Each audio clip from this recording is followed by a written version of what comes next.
Ladies and gentlemen, I was delighted to receive the invitation to your annual conference in Antwerp.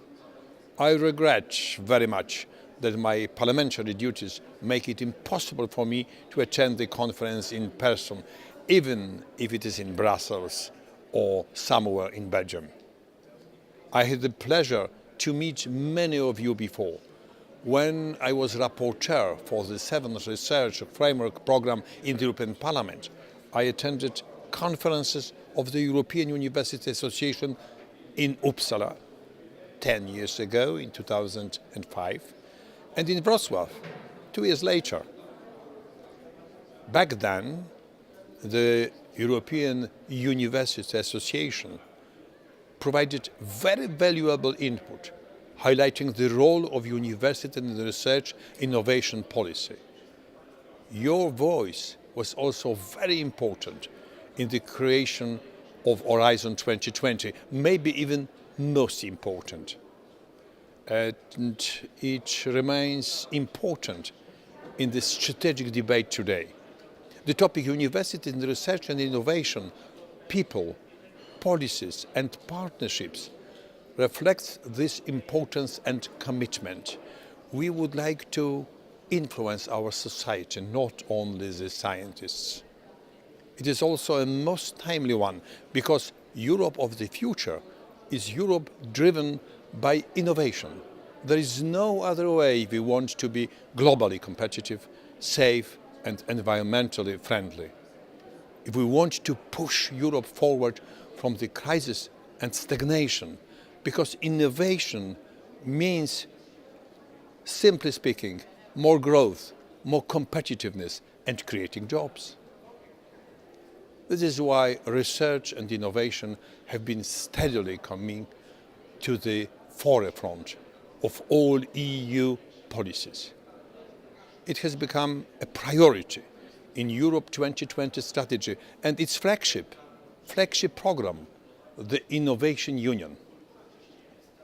Funds dedicated to innovation are becoming more and more important in the budget of the EU, and it must be so.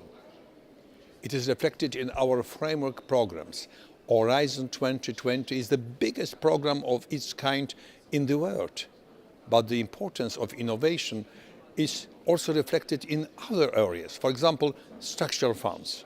Coming from Central and Eastern Europe, I cannot overestimate the role structural funds can play in the modernizing of research infrastructure. It's the same about COSME program for small and medium enterprises for the whole Europe. And I repeat with full confidence, funds on innovation must never be seen as another expenditure. They are an investment, the most important one we can make today for the generations of tomorrow. I'm sure that with the right synergy of all these resources, tools and stakeholders, we will finally succeed in completing the European research area, an area with better coordination of national research agendas, with intensified knowledge transfer between scientists, industry and business, which is very important. Scientists and industry and business, how to link both communities. And with the 5th European freedom, mobility of research and innovation, not only free transfer of capital, goods, services and jobs. In this process, the contribution of universities is greater than ever. They liberate the innovative potential of each person and of whole societies. I am very glad to see that European universities are aware of this responsibility and that they move with the times.